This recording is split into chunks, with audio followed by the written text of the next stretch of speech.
আসসালামু আলাইকুম। আসন্ন উইমেন্স এশিয়া কাপে চীনের কাছে ২-০ গোলে হেরেছে বাংলাদেশ। বাংলাদেশ ১০০-র উপরে তার র্যাঙ্কিং রয়েছে, আর চীনের র্যাঙ্কিং ১৭তম।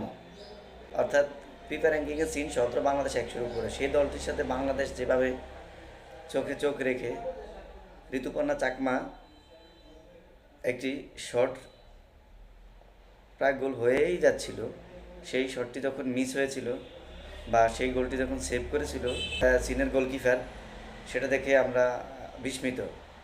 তো আসলে বাংলাদেশ নারীরা যেভাবে বিশ্বকাপ খেলার দিকে, অর্থাৎ বিশ্বকাপ খেলার দিকে এগিয়ে যাচ্ছে, সে তারা আসলে বাবা পাওয়ার মতো।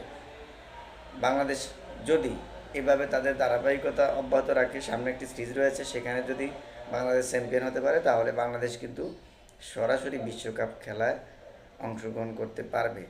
আর যদি সেখানে চ্যাম্পিয়ন না হয়, তাহলে কোয়ালিফাই করে তারা বিশ্বকাপ খেলার সুযোগ থাকবে।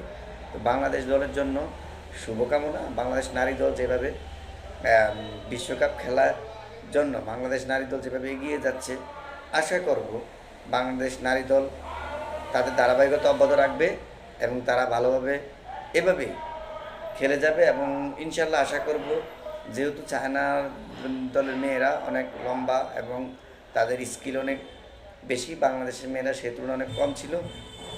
তবে ২-০ গোল আসলে গোলের তুলনায় সংখ্যাও বেশি না, এবং বাংলাদেশ যে গোল দেওয়ার সুযোগ পেয়েছিল সেটা অবশ্য কাজে লাগাতে পারেনি। বা ঋতুপর্ণা চাকমার শটটা যদি গোল হয়ে যেত, তাহলে তার ক্যারিয়ারের সেরা গোল হতো এটি। ঋতুপর্ণার জন্য শুভকামনা, বাংলাদেশ নারী ফুটবল দলের জন্য শুভকামনা। বাংলাদেশ নারী ফুটবল দল আশা করব আগামী ওয়ার্ল্ড কাপে তারা খেলবে। বাংলাদেশ নারী ফুটবল দলের হাত ধরেই বাংলাদেশ ফুটবল বিশ্বকাপে অংশগ্রহণ করবে, এই আশাবাদ ব্যক্ত করে আমি রাসেল মাস্টার বিদায় নিলাম। আল্লাহ হাফেজ।